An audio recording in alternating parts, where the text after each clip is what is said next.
This is Tracy, Hales Vass, right on Four Corners on KSJE 90.9 FM in Farmington, New Mexico.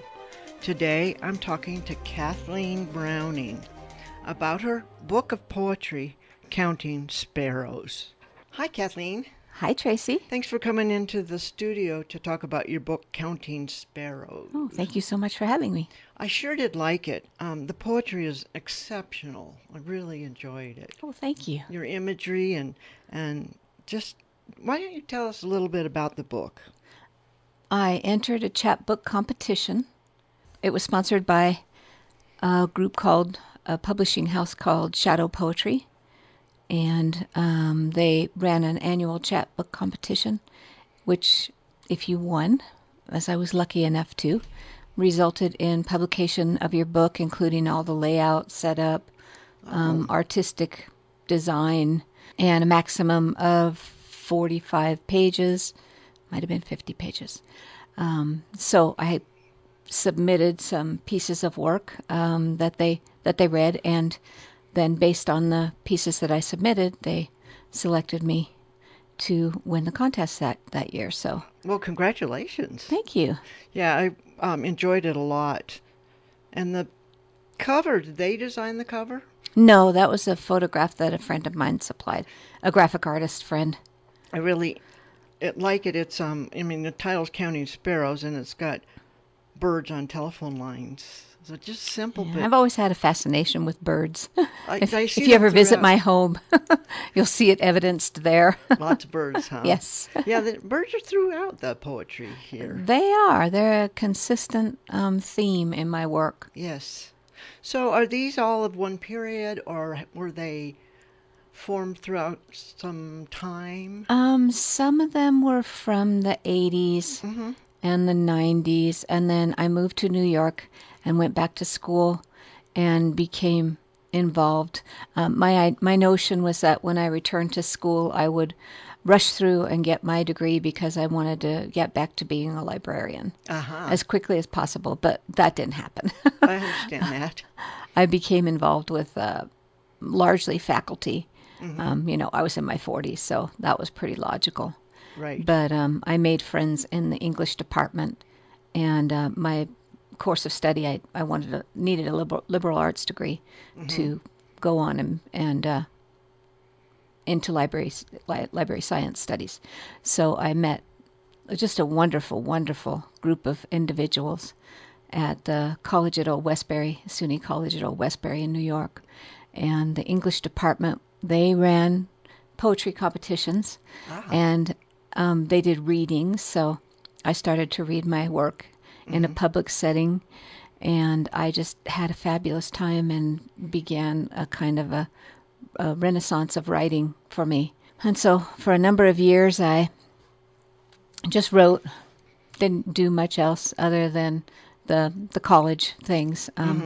So when I returned to New Mexico in 2000, I had a dear friend in California that I sent poetry to on a regular basis, and he encouraged me to get it out there. Mm-hmm. So I did, and the first poem that I got out there was published in an anthology, and I won a small cash prize. So Oh, there that you was go. thrilling, Mm-hmm. and that was with his guidance and encouragement.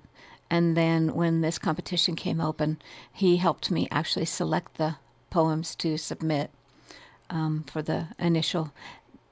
Typically, when you enter a competition, you enter like 1 to 5 poems, and then there's a reading fee for each of the Right. poems, and that's how they make the money to be able to give the prizes. Exactly. And Yes. this Shadow Publications was really largely the love of one woman's life, Marie Rollins. She was my mentor and my tutor in the art of publication, but she has since retired, much to my dismay and sadness. Well, it sounds like the timing was right, though. It was. And then I entered a subsequent competition.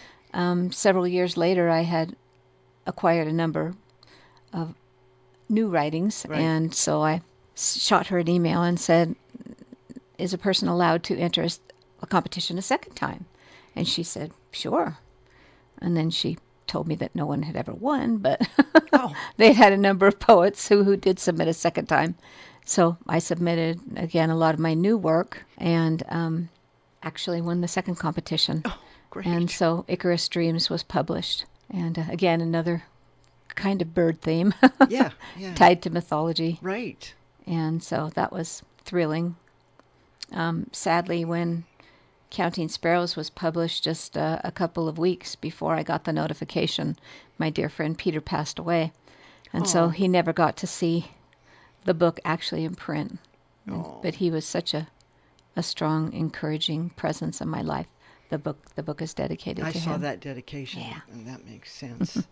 So, do you want to read something Sure, for us from this? I will. Counting Sparrows.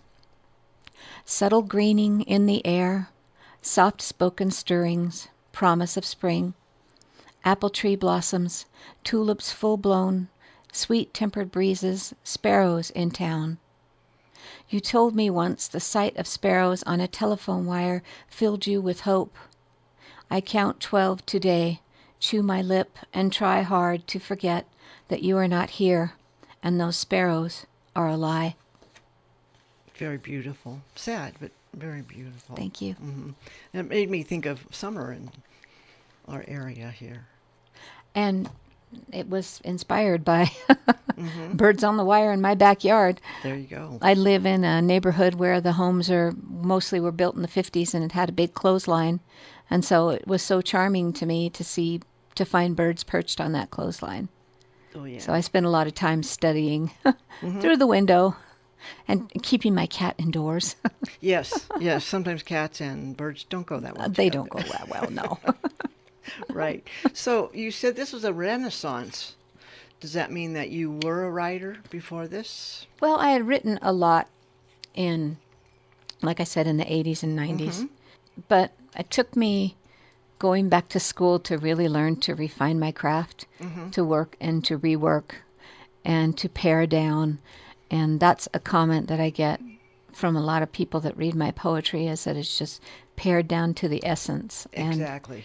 they really, my poetry loving friends really love to read what I'm writing, what I'm working on. And I post some on my Facebook page. Now that I'm retired, one of my ideas is to start a Facebook page that's dedicated specifically to writing and to my emerging works, and Oh, good. inviting other people to participate. Because You're I love still- to read poetry too. I was going to ask you that. As a librarian, former librarian, how does that inform your writing, your own writing? Oh, having access to all of the latest, and I got to manage the 800s, the literature collection, Oh. a couple of times over the course of my career. So I was always on the lookout for the best and newest poets, and keeping abreast of the poet laureate as appointed by the Library of Congress. Right. I don't know that one has been appointed at this point in time, but there doesn't seem to be a lot of interest in the arts. At this point. Sadly. Yes. But when Kay Ryan came about, one poet that I was so disappointed, who passed away recently, I was so disappointed that she never was selected to be the poet laureate, was Mary Oliver. Mm-hmm. Yes. I just love her work. I yes, love I do too. her. I was inspired by much of her work too, how it ties the natural world with the human condition. Right. And if anyone is listening and thinking, oh, I don't like poetry, find Mary Oliver. That's Go out good. and find her. Yes. That's I good just had a suggestion. recent introduction of her poetry to a friend who hadn't ever heard of her, who had read classic poets. And if you've read classic poetry, you might think, oh, poetry isn't for me. Right. All that rhythm and rhyme and meter. Right. And nothing that's really accessible or relatable. So what I strive for is to write relatable poetry, something that will resonate with a person's own experience. I think what you do is you use nature to express emotions without saying, I feel this way. I would say that's accurate. Because in poetry, you don't want to say, I feel this way. Exactly. You're supposed to paint a picture Yes. and let the person pull from it what resonates with them or Right. what relates to their own experience. Right. There were several there that brought me to tears. Thank you. That's a good thing. And some about your little guy, your son. My little guy who now has 3 of his own. Wow, isn't And that one amazing? that's just a week old today. Oh, That we're just so congratulations. delighted Oh, with. yes, So there will be a poem about him at some point. I'm sure. So you're still writing regularly. I do, yes. What's your writing process? It's not what I think multi-published writers process is. Mine, I'll be taking a walk and I'll see something, or I'll think of a friend's struggle, and a poem will begin to weave its way. And what I've learned is that I have to get it down right away, or it's Right. gone. Right. And a lot of times I feel like I'm just the conduit. Writing is what I write comes from someplace larger, if that makes sense. It does. But my idea, my theology is that the divine dwells in each of us, and that the divinity in me speaks to the divinity in you. Yes. And that's where that's what informs a lot of my writing. So many writers I've talked to have vast differences in how they write in the writing process. And I've heard other writers talk about it just like you did. Oh, good to know. Yeah. Yeah. Right. One thing that I have had people who read my poems ask me is, so who is this poem about? And I'm like, it's not always like that. Sometimes the poem is about a specific individual, but a lot of times it's a composite of different experiences that aren't necessarily mine. And I had a conversation. I went to Feet of Clay hosts poetry readings. Yes. They do it about quarterly. So the last one I went to, one of the other poets who read, I read some of my work. She read, and she stated that we write what we know. And I agree with that to a certain extent, but we also write from others' experiences I as think well. so, yes. And for me, I like to understand what other people are going through and to try to capture that. And sometimes writing about it helps you understand that. I agree. Very. Do you want to read another one? Sure. Let's see. I do write a lot about loss. Yes. You may have noticed, but then when I've researched that, a lot of people write about loss. It's a strong emotion It is. that writing about helps, I think. And there's a Linda Paston poem where she explores that. Why is your writing so dark? And then she talks about, well, isn't print dark upon the page? Oh. She just has some wonderful, I don't know if you've ever read Linda Paston. She's a Brooklyn poet. I believe she's still living. But she writes wonderfully, beautifully. I have poem envy when I read her poems. to check And I that out. stole that from Kimberly Williams, who used to work here at the college. Yes. And we've interviewed She said, Kimberly. poem envy. I have poem envy. And I said, oh, can I steal that from you? Very good. Because I do have that from a number of poets, her included.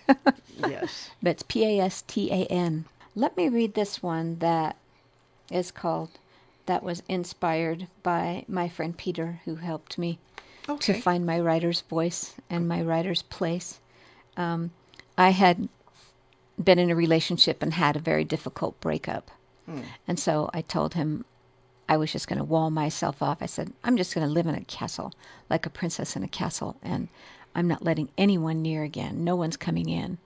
And so I wrote this poem, and then he reworked it and said, "Oh, Kath, don't wall yourself off." He said, you have too sweet a spirit to be sequestered away in a castle. So this is called Castle Building 101. All right. And it's dedicated to my dear friend Peter. And actually, I noted it's in collaboration with Peter. Okay. Build not thy castle on the shoreline where the seductive tide menaces. A sea of feckless foam could capsize all your best intentions.